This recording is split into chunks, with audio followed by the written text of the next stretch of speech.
Este podcast tem um propósito informativo e didático e não representa qualquer oferta ou conselho de investimento. A Casa de Investimentos pode ter ou vir a ter posições nos títulos que são referidos. Ora viva, sejam bem-vindos. Começamos aqui mais um episódio do Investidor Inteligente, o podcast da Casa de Investimentos. Hoje temos connosco um convidado, Carlos Moreira da Silva, é gestor, é empresário, uma longa carreira já, que passou pelo Grupo Sonai, pela BA Glass, pela Cerealis e há meio ano, cerca de meio ano, desempenha a função de presidente da Associação BRP, o Business Roundtable Portugal. Junta-se a Emília Vieira, anfitriã deste podcast também. Aliás, estamos aqui a gravar na Casa de Investimentos, CEO da casa. Bem-vindos, sobretudo Obrigada, Paulo. o nosso convidado, Carlos Moreira da Silva. Vamos, obviamente, olhar para a economia portuguesa, para o desempenho das empresas portuguesas, tentar perceber que nós é que temos para desatar dentro do país. Carlos Moreira da Silva, começar talvez por explicar a quem ainda não esteja familiarizado com a Associação BRP, o que é o Business Roundtable Portugal. Muito bem, muito obrigado. O Business Roundtable Portugal é uma associação de empresas que não tem um objetivo de defesa dos interesses dos associados. São 43 empresas das maiores de Portugal, embora haja dimensões distintas, emprega 420 mil pessoas, corresponde a cerca de 41% do PIB e espera conseguir ajudar o país a crescer. Portanto, é uma associação interessada, mas não interesseira. Nós temos um propósito claro, como digo, e para isso temos 3 vetores principais e um que é transversal. Os 3 vetores principais são as pessoas, as empresas e o Estado. E depois temos um conjunto de iniciativas mais transversais que pretendem influenciar a cultura portuguesa no sentido de melhorar a ambição, de melhorar a iniciativa privada e do reconhecimento de que a criação de valor é um bem público. Tem-se dedicado muito a identificar, de alguma forma, alguns entraves, alguns nós, muitos deles burocráticos até, que existem no país e que, de alguma forma, condicionam a atividade empresarial.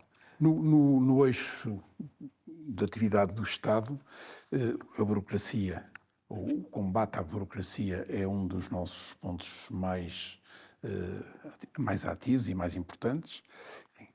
Já participamos em discussões com o anterior governo, ainda eu não estava envolvido em vários diplomas e neste momento estamos em conversas que espero que sejam consequentes para melhorar. Às vezes não é tanto a legislação, é a aplicação da legislação.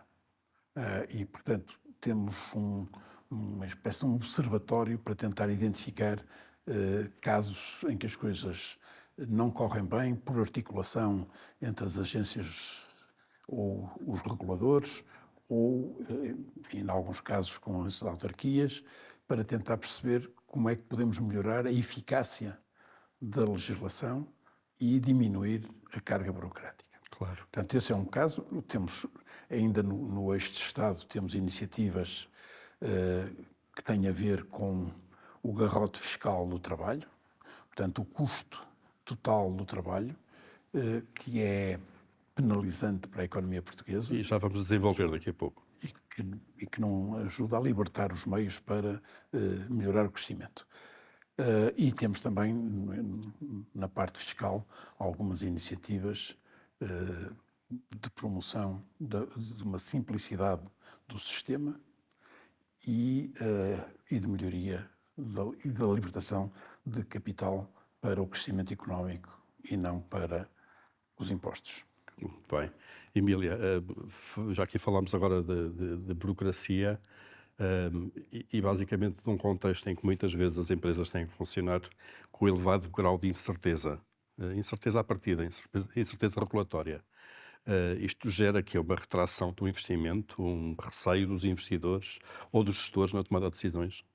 Claro que sim, obviamente, porque um empresário ou uma equipe de gestão de uma empresa, de uma multinacional ou de uma empresa que gere bem, tem que planear investimentos e fazer contas e reduzir a incerteza. Reduzir a incerteza, tentar que o investimento tenha um resultado previsível dentro de uma distribuição de casos possíveis aceitável, que potencie, obviamente, a melhor utilização de capital e bons retornos.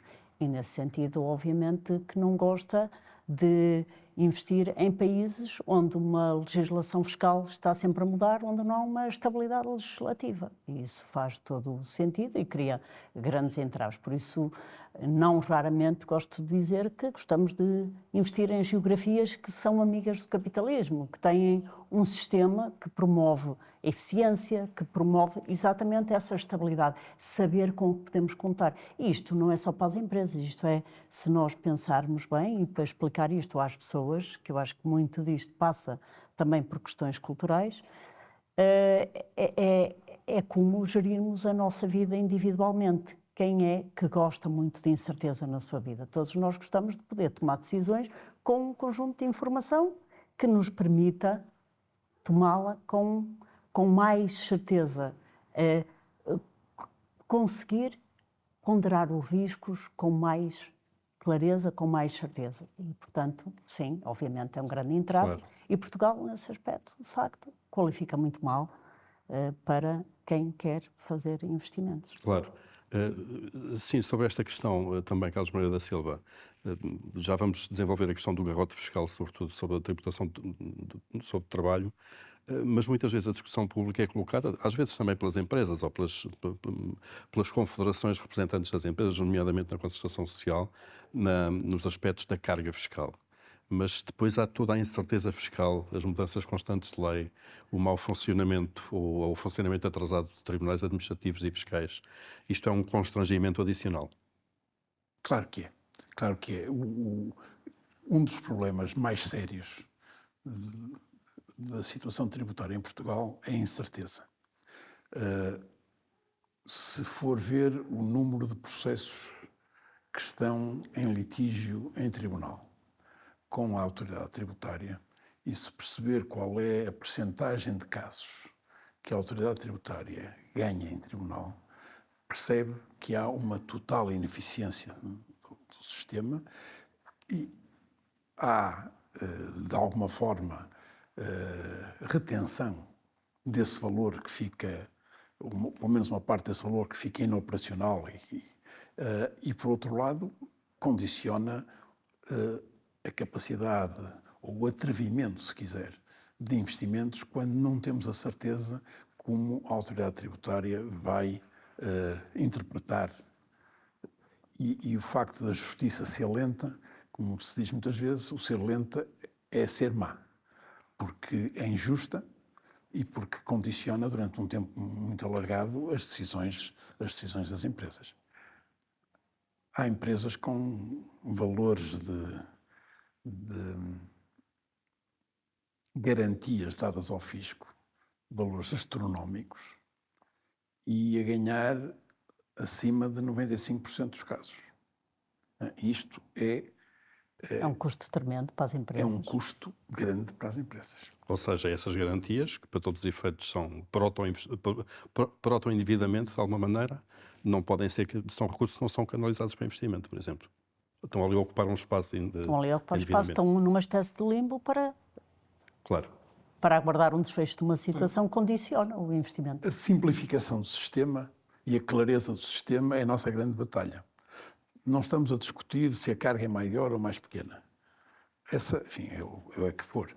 Mas é fundamentalmente ser um sistema simples e um sistema célere na justiça que o acompanha. Claro. Isso é uma batalha de há longo tempo.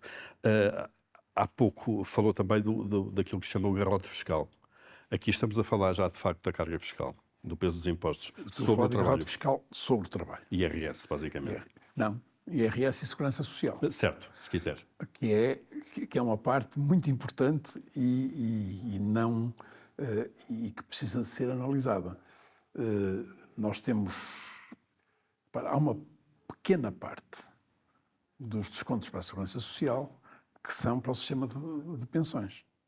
A maior parte é para pagar serviços que nós dizemos que são gratuitos do Estado. E acho que percebermos quanto nos custam os serviços gratuitos é um ponto muito importante. E é um ponto importante também na política de distribuição de riqueza. Isso existe, tem que haver, é preciso sabermos quanto custa. É um trabalho muito complexo. Há muitas agências que vivem, que são pagas por esta tributação e, portanto, é importante e nós vamos fazer propostas específicas para melhorar esse garrote. Temos consciência de que é importante envolver não só o governo, mas envolver os líderes políticos para perceberem um fator que está a condicionar e a arrecadar uma parte muito importante dos recursos nacionais. Por isso, tivemos uma iniciativa que eu espero que a Casa de Investimentos venha a adotar, e o Observador também, que são os recibos de vencimento que têm uma demonstração de qual é a carga fiscal total do trabalho. Isto é, quando uma pessoa recebe 1.500 euros líquidos, quanto é que custam esses 1.500 euros líquidos? Em Segurança Social, que o próprio paga, em IRS, que o próprio paga, e em Segurança Social, que a empresa paga. Ora bom, e ao fazermos isso, e de uma forma gráfica, já temos bastantes empresas que aderiram, mais vão aderir na passagem do ano, porque os sistemas informáticos precisam de ser adaptados. De uma forma gráfica, acho que é uma forma de promover a literacia económica, que as pessoas percebam, não tenham esta noção de que o salário é o seu salário líquido. O que está por trás desse salário líquido é importante. E vai ser também muito importante fazermos duas comparações, essas estão ainda em desenho. A primeira é que, quando chega à altura dos aumentos de vencimento, para além dessa repartição, apareça no recibo de vencimento qual é o custo adicional da promoção, da atualização salarial, seja do que for, e quanto é que líquido recebe e quanto é que leva o Estado por conta desse aumento. É curioso ver que, mesmo em níveis muito baixos de rendimento, este valor é muito perto de 50%. O que não é aceitável. O que não é aceitável. Se uma pessoa... Nós agora ainda não sabemos as novas tabelas, porque isto não está... Mas em 2024, se uma pessoa ganhasse o ordenado mínimo, 820 euros, por o seu desempenho, porque foi promovido, tivesse um aumento de 600 euros, 70 e tantos % iam para o Estado. Desse aumento, desses 600 euros. O que é indesculpável. É indesculpável que o Estado, mesmo a pessoas com rendimentos abaixo da média... Abaixo da média nacional, claro. Arrecade. É um grande desincentivo à ambição, um grande desincentivo à formação própria e, portanto, estamos a autolimitar-nos de uma forma muito clara. Não? Sem dúvida, Emília. As pessoas não têm noção disto, de alguma maneira. Eu sei que a literacia financeira é uma batalha da Casa de Investimentos. Sem dúvida. As pessoas não têm noção, de facto... E é importante a literacia financeira, que é o que nós fazemos, mas muita literacia económica, que é o que o Cerangeiro está a falar e que é importante. Não, as pessoas não têm por norma, esta é ideia nenhuma sobre isto. E isto é que era mesmo importante, porque assim sabem para onde vai o dinheiro e exigem mais dos políticos e exigem que as coisas mudem. E percebem quanto custam os Claro. serviços grátis. Exatamente. Grátis que não são grátis, são pagos de alguma não. forma, claro. Pode não ser pago pelo utilizador, é pago pelo contribuinte, de alguma maneira.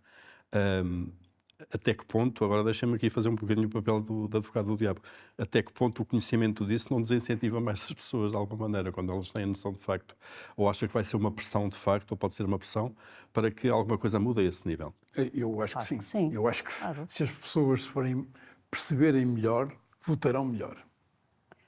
Claro. E serão mais exigentes. Eu concordo, porque a nossa experiência nestes 14 anos na Casa de Investimentos com a literacia financeira é isso mesmo. Nós começamos, obviamente, a falar, e nós privilegiamos o investimento em ações. Falar de investimento em ações, à maior parte dos portugueses, é falar de uma coisa extremamente arriscada. Mas quando nós ensinamos, explicamos e falamos da importância do fator tempo, as pessoas entendem. E a nossa experiência hoje, já com quase 13 mil clientes, é de que as pessoas percebem, aguardam, têm paciência e hoje, quando vêm recursos de mercado, já reforçam as contas e já estão disponíveis para isso. Por isso, a educação é absolutamente fundamental para isto, para mudar este estado de coisa. É uma alavanca muito grande.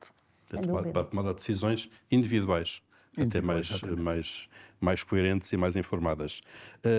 Há pouco falámos aqui, de facto, dessa relação burocrática, se quisermos, que o Estado tem, da mudança constante de regras, independentemente do nível de carga fiscal. Há um princípio que se vai percebendo na relação entre o Estado e os cidadãos e as empresas, que é um princípio, logo à partida, de desconfiança. Há muitos casos em que o cidadão é que tem, que à partida tem o ónus de mostrar que é confiável ou que faz as coisas bem feitas. Isto não devia ser ao contrário, de alguma maneira. Devia, mas não é. E vai demorar, se calhar, mesmo que haja vontade, vai demorar uma geração a acontecer isso. O próprio tratamento dos cidadãos nas agências do Estado é, em geral, mau.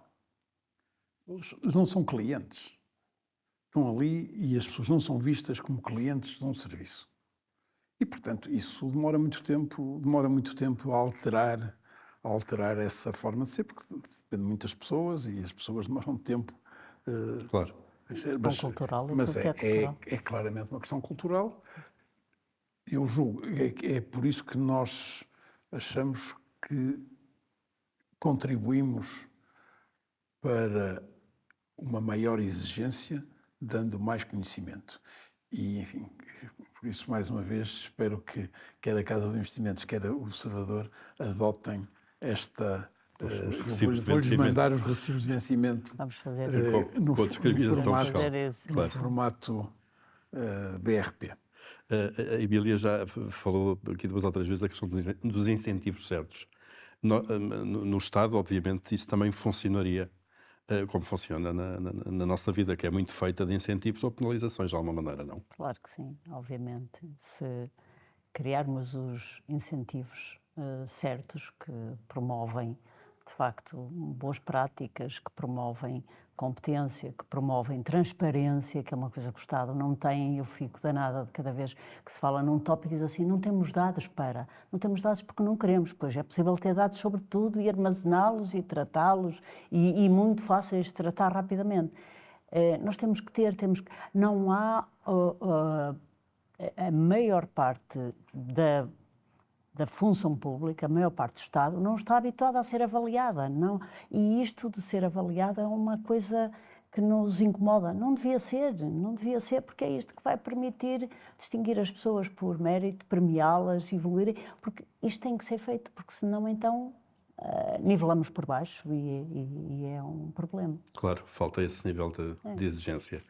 Nós sempre que falamos de problemas concretos da economia portuguesa, que estão identificados, nem entramos muito por eles agora, falámos da carga fiscal de alguma maneira, mas nem entramos muito aqui na questão da competitividade e da produtividade. Nós partilhamos alguns problemas com a União Europeia, de alguma maneira. No fundo, temos dois níveis de problemas. Aqueles que são da União e depois temos os nossos próprios. Os nossos próprios. E recentemente, há cerca de um mês e meio, foi apresentado publicamente o relatório Draghi, liderado precisamente por Mário Draghi, que, pela generalidade das pessoas, diria eu, foi analisado como pondo o dedo em algumas feridas, quer no diagnóstico, quer em algumas soluções. O Carlos Moreira da Silva, que olhar é que tem sobre esse documento? Eu espero, quando olharmos para o relatório de Draghi daqui por 10 anos, podermos dizer que foi o instrumento mais válido para recuperar a União Europeia. É claro que o relatório de Draghi tem um diagnóstico e põe o dedo, como disse Paulo, põe o dedo na ferida e põe fundo. A Europa cresceu nos últimos 20 anos 17% do que cresceu a China. É assustador esse número assim. É evidente que a China estava num nível muito baixo. Um ponto de partida muito mais baixo. Mas claro. a apropriação da riqueza que foi conseguida pela China relativamente, enfim, não só à Europa, também aos Estados Unidos, embora a Europa cresceu apenas 70% do que cresceu os Estados Unidos. E aí já não estamos a comparar pontos de partida diferentes. Enfim, nos Estados Unidos seria mais alto, portanto, potencialmente poderia ser ao contrário. Ora bom, se continuarmos com as mesmas receitas, vamos ter o mesmo resultado. Acho que não. E é este dedo na ferida que ele põe com muita veemência.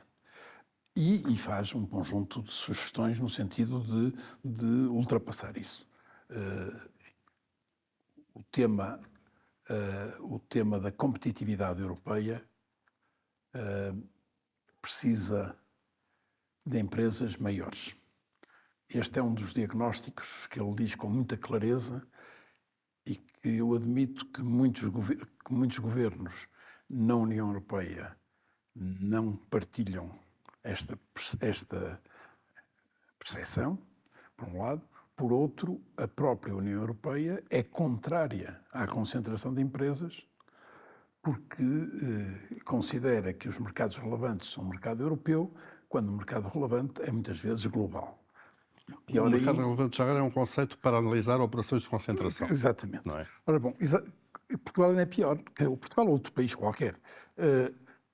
Olhar para operações de concentração, olhando para o umbigo, são sempre grandes.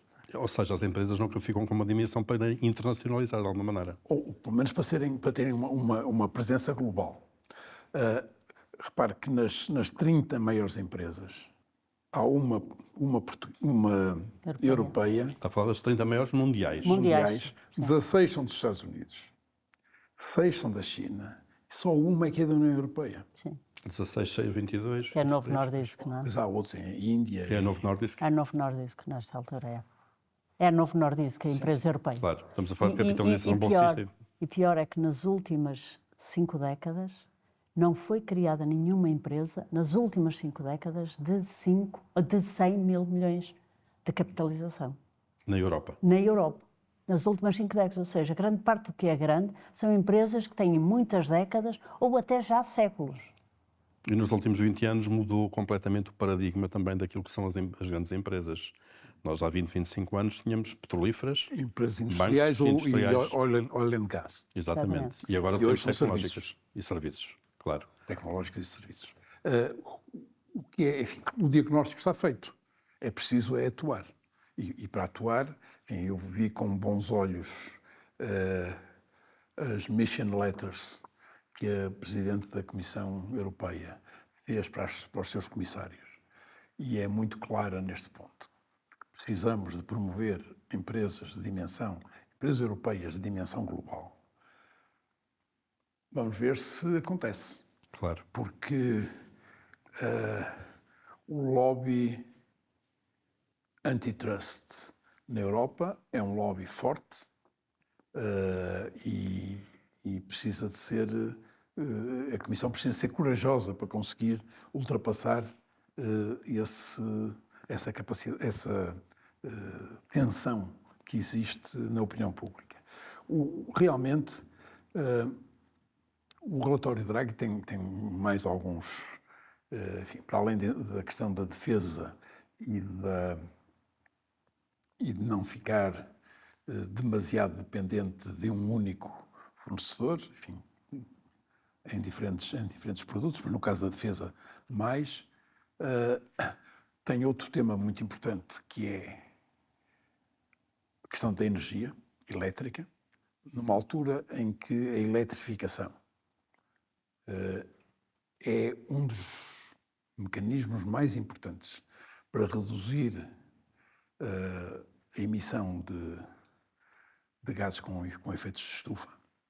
A Europa tem o custo mais alto de energia, relativamente à China e relativamente aos Estados Unidos. E isto advém por duas razões. Primeiro, com uma taxa de CO2 que só a Europa cobra. Depois, porque temos um mecanismo de formação de preço que teve a sua lógica e teve o seu papel numa altura em que as renováveis tinham pouca expressão e, portanto, fomentavam o investimento em renováveis, mas que hoje, quando as renováveis já são produzem a maioria da energia consumida, não faz sentido. E temos situações escandalosas e este mecanismo necessita de ser revisto. Já agora, qual é o mecanismo, assim, para quem não entende? O mecanismo diz que todos nós pagamos o quilowatt-hora ao preço do gerador mais ineficiente. Do mais caro. Do mais caro. Tipo, pagamos o consumo. Pois, isso no fundo é para todos premiar a os ineficiência. quilowatts que nós compramos, todos os quilowatts que nós compramos ao preço do mais ineficiente, do mais caro.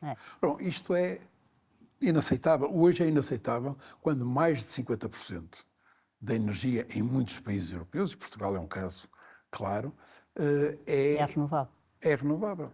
E que hoje já tem um custo inferior. No limite, podemos ver, acontece, porque as centrais não se desligam, estarmos a ter 95% de energia renovável e pagarmos pelo custo dos 5% daquela que não é renovável. Isto é inaceitável, claro. É inaceitável. Portanto, é preciso encontrar os mecanismos. Não estou a dizer que seja um problema. Não tratar de forma justa os cidadãos. Claro. As empresas, que obviamente têm que competir com um custo tremendo. A Emília há pouco falou da Novo Nordisk, que é uma empresa que de facto que se destaca no meio deste certo marasmo europeu. E destas questões, se quisermos, antitrust da Europa. Há culturas muito diferentes. A Emília conhece bem o ambiente cultural das empresas americanas também. Na abordagem em que os Estados fazem logo à partida das startups e das empresas que vão crescendo por aí fora.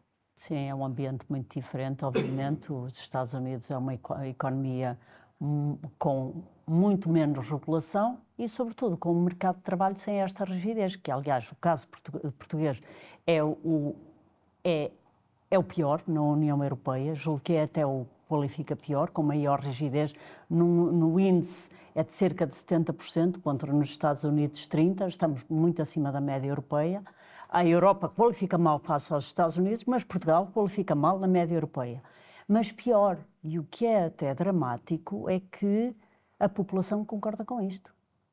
O nível de população, isto está num paper, está num estudo que vem do FMI e da OCDE, que é de setembro deste ano, e que mostra exatamente isto, é que 60% a 70% da população concorda com isto. Porquê? Pela proteção do emprego. Ora, mas este não é o ambiente favorável para...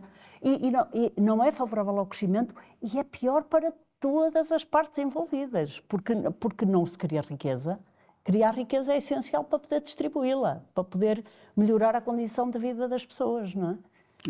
Nós preocupamos com a fatia que temos e não com a de aumentar o tamanho da tarta. Da tarde, exatamente. Podia-se pensar que os Estados Unidos, tendo uma legislação eleitoral muito mais flexível, Muito mais flexível, que permite às empresas contratar mais depressa, readequar a sua estrutura mais depressa. Nós somos muito mais lentos em tudo. E esta lentidão tem um preço grande, obviamente, para as empresas. É curioso, enfim, eu tive algumas experiências nos Estados Unidos, industriais, e é curioso perceber que na parte industrial não é assim. não é a flexibilidade, não é Não há aquela, flexibilidade. não é como se vê nos filmes, de pegar numa Só que caixa hoje o peso da indústria nos Estados Unidos é muito menor. Sim, mas eles também sofrem com isso. Mas mostra bem que a falta de flexibilidade levou ao descambar da Que a indústria. indústria saísse, claro. E, portanto, enfim, é um tema interessante. Mas porquê é que é importante ter empresas grandes ou maiores? É importante porque, primeiro Pagam melhor. pagam melhor. Depois são as que conseguem inovar mais. E a inovação é que traz aumento da riqueza. E, portanto, o trabalhar aumenta a produtividade. Enfim, isto é claro também que a produtividade das empresas mais pequenas é, em média, inferior à produtividade das empresas grandes. Há exceções sempre, há sempre outliers nestes processos, mas em média é assim. E, portanto, a promoção de crescimento das empresas é muito importante. E, para isso, é preciso dar os incentivos certos para que as empresas cresçam, não os errados. Não, enfim, na União Europeia, com a forma como tratam os mecanismos de antitrust, em Portugal, com o IRC progressivo, não é? Que diz para dois industriais que façam o mesmo negócio, um que tem êxito, outro que não tem. O que tem êxito paga naturalmente mais impostos, mas não tem é que pagar uma taxa maior do que o que não tem êxito. Isto é claramente um incentivo contra a ambição e a performance das empresas. Claro. Portanto, nós temos que ganhar essa luta. No BRP... Já vamos ao BRP, até porque sei que têm dados sobre a questão. Ainda no palco europeu, porque depois vamos transportar isso para Portugal e temos o mesmo problema, agravado até pela nossa dimensão. Mas ainda no plano europeu, a questão das grandes empresas e dos incentivos ou não que elas têm ao crescimento, a ideia que dá visto de fora também, olhando para as grandes tecnológicas e sem pôr em causa, obviamente, que os Estados muitas vezes têm que exercer a sua regulação quando há abuso de posição dominante ou quando há situações monopolistas ou próximo disso. Mas dá a ideia, Emília, que a União Europeia se preocupa mais com a regulação e os Estados Unidos mais com a inovação. Isto é, eles deixam muito mais as empresas crescer, afirmar os seus produtos, colocá-los no mercado, porque também só assim é que se percebe se aquilo vinga ou não.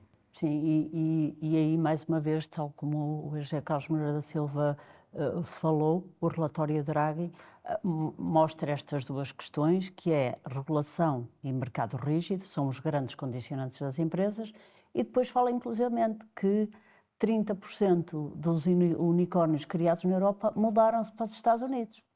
30%. Porquê? Exatamente por estes fatores. E se for em Portugal são 90%. E se for em Portugal são mais, claro.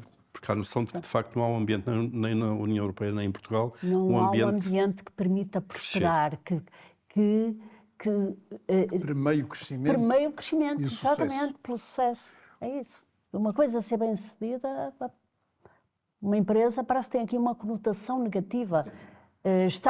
É uma questão cultural. É uma questão cultural. Parece que está alguém a enriquecer. Quando muitas vezes, vamos olhar para um caso como a Amazon, que nós conhecemos bem, é um dos títulos na nossa carteira de investimentos. Durante 20 e muitos anos não houve uma distribuição, e não há distribuição de dividendos. E o Sr. Bezos tinha um salário, julgo que de $85.000, ou coisa que o valha. Agora, ele é dos mais ricos do mundo quando se fala aquelas listas, Sim, que é o exato, valor, mas pela detenção de ações, valor de mercado das ações. Pela detenção de ações. Uma coisa dessas na Europa é mal vista, nos Estados Unidos não é? E eu acho que é questão cultural, mas que no caso português é muito mais ampliada, é muito pior do que a média europeia, obviamente. Claro. Há pouco o Carlos Pereira da Silva dizia que as empresas, dizem ambos, aliás, que as empresas maiores pagam em média melhores ordenados. Isso é uma evidência estatística em Portugal. Sim, é sensivelmente o dobro. Há um estudo muito interessante feito por uma jovem que fez uma tese de mestrado que ganhou o prémio do Banco de Portugal para a melhor tese, que é a Catarina Gaspar, que mostra que a remuneração média anual por nível de faturação das empresas cresce sem nenhuma exceção. Portanto, isto são dados do primeiro trimestre de 24. Muito recentes. Que mostram que as empresas entre 1 a 4 trabalhadores, enfim, num extremo do intervalo, ganham em média 1.000 euros por mês, brutos, e as de mais de 500 ganham 1.716 brutos. Mas isto vai variando, enfim, em todas as escalas. Portanto, 70% de diferença. No BRP, o salário médio é 2.600 euros. Nas empresas BRP, sim. E que tem uma dimensão. Portanto, Exato. até muito mais do que aquilo que eu estava a dizer superior aos 500. É mais do que o dobro. Em média, claro. Portanto, isto mostra que é bom para todos. Não é só melhorar a fatia a que temos direito, é aumentar a tarta de onde se tira a fatia. E esse é um fenómeno que nós... repare que há formas diferentes de olhar para isto e também a parte fiscal é uma parte importante. O tema da redistribuição é um tema importante, mas não pode ser... O garrote não pode ser desta maneira.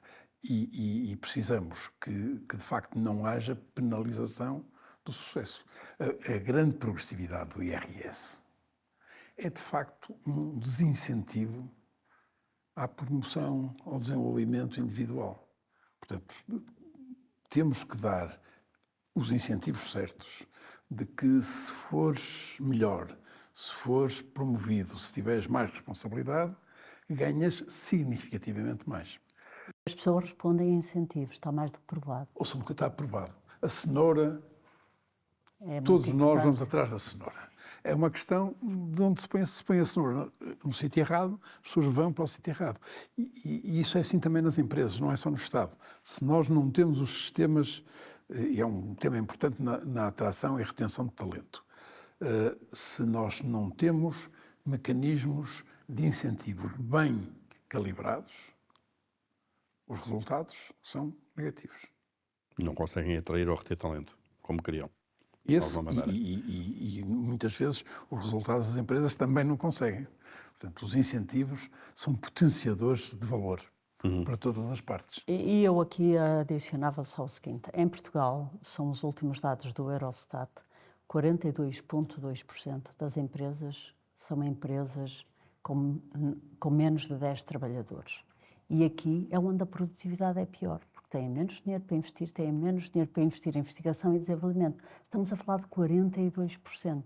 Ou seja, quando depois olhamos que andamos a investir na educação das pessoas, temos a suposta geração mais qualificada de sempre e vemos essa geração a emigrar, em muitos casos, a emigrar porque já sabem que cá não há um tecido empresarial que absorva e que permita, obviamente, pagar o que as pessoas que têm boas qualificações e ainda por cima procuradas lá fora, procuram. Portanto, é um pouco... Claro. Este é o grande problema. Nós chamamos grandes empresas as que faturam mais de 50 milhões, o que é, enfim, é um grande para nós. Parece-me Portugal dos pequeninos. É isso. Mas eu acho que, por acaso, isto é uma definição europeia, que não é portuguesa. Mas nós temos cerca de 1.000 grandes empresas.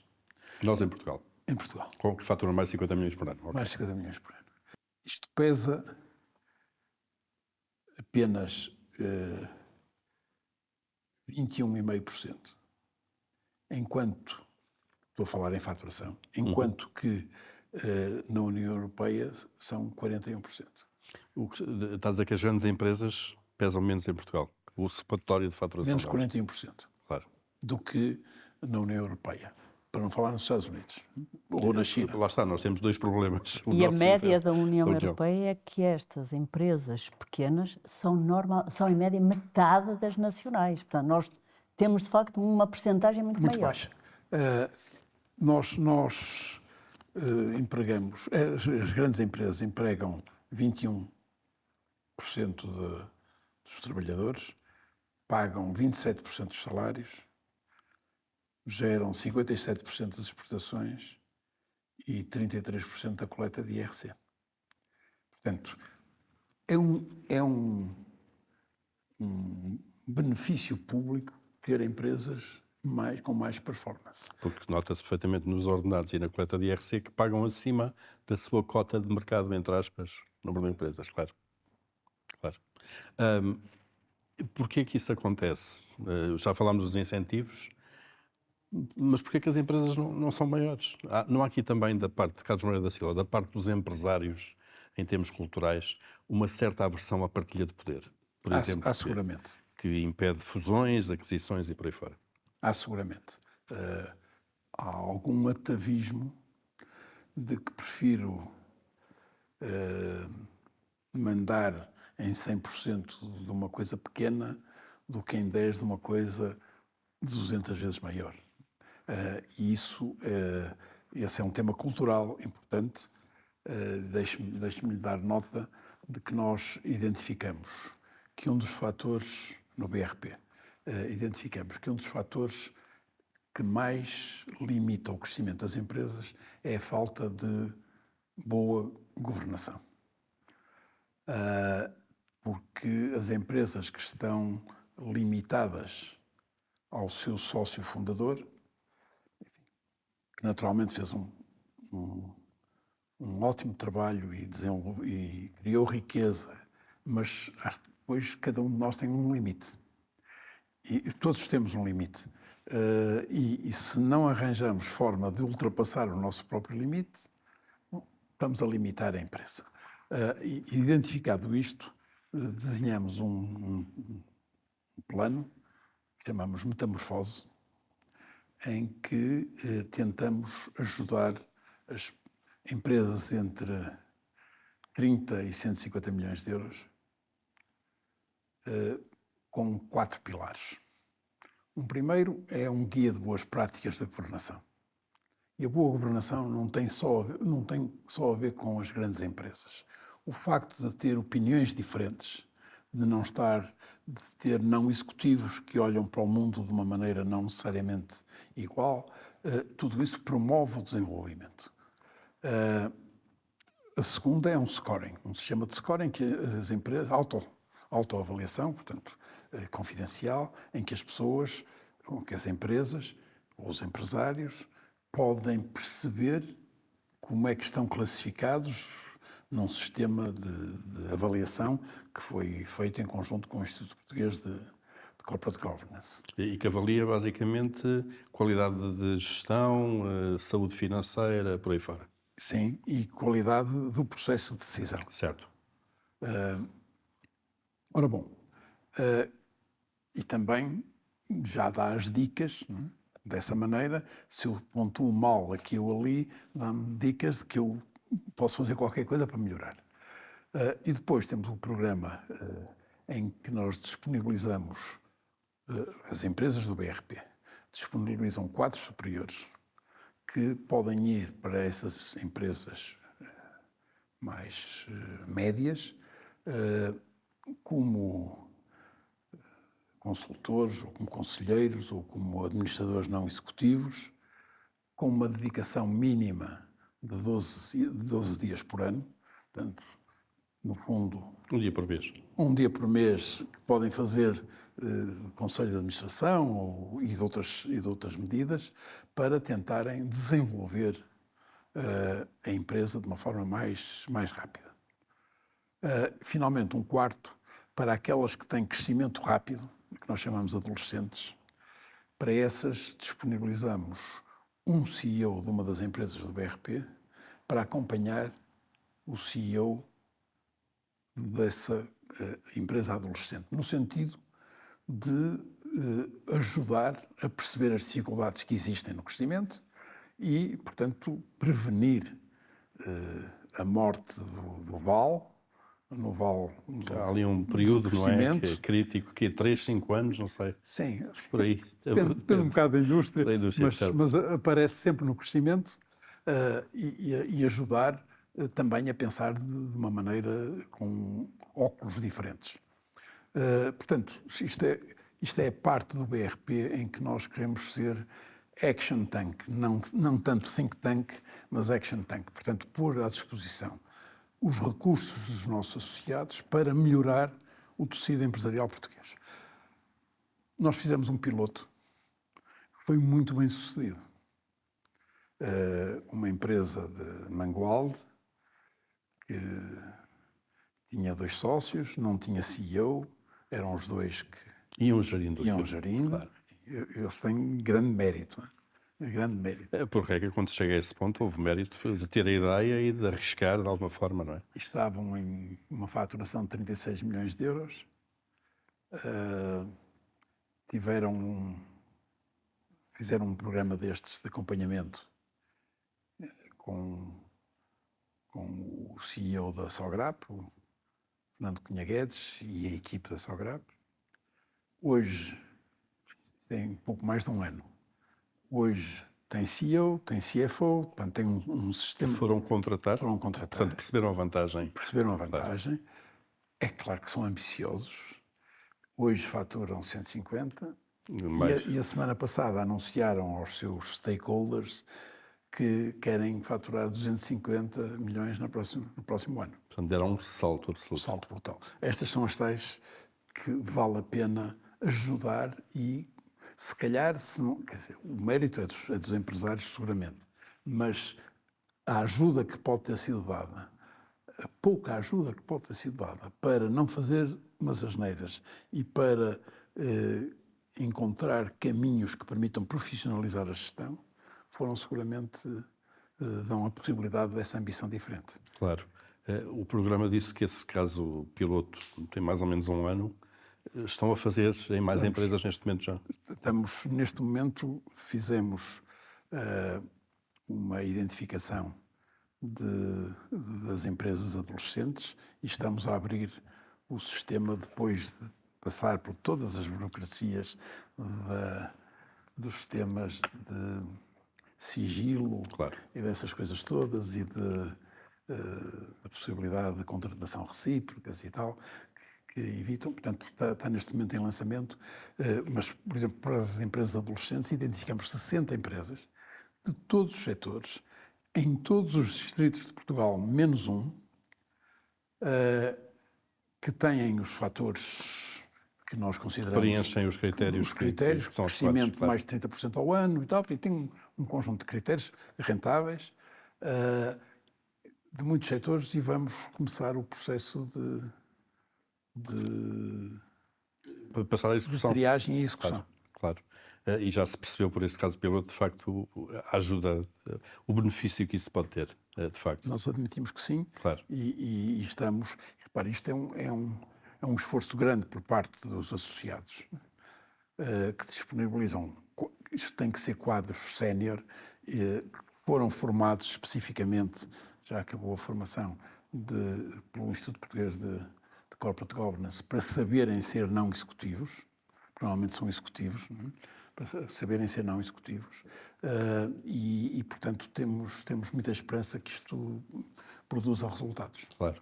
E a qualidade da gestão é absolutamente fundamental também. A qualidade da gestão é um dos pilares que, exatamente, para nós, não vivemos com eles no nosso processo de tomada de decisão para investir ou não numa empresa. E neste caso, corporate governance é fundamental, porque é onde nós olhamos para os checks and balances que a empresa põe em prática. É, como a José Carlos Moreira da Silva referiu, é aquilo que nos permite ver como é que é o processo de tomada de decisão e que nos permite avaliar a capacidade que a empresa tem de utilizar e potenciar muito bem os seus recursos e crescer, sendo altamente geradora de free cash flow e tendo, obviamente, um bom balanço, ter capacidade de crescer, mas investir bem e potenciar o negócio. Por isso, para nós, é um pilar que, quando quebrado, nos leva inclusivamente a vender o título em que estamos investidos automaticamente. Seja, quando detectam algum tipo de comportamento, de prática, de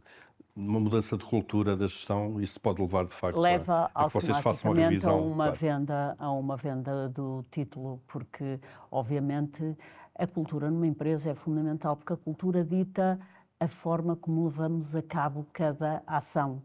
E é importante que a empresa tenha a cultura certa, que tenha uma cultura que promova exatamente isto, que promova a eficiência, que promova um bom serviço, que alinhe interesses, que tenha um propósito firme para com os colaboradores, para com clientes, para com todos os stakeholders, para prosperar.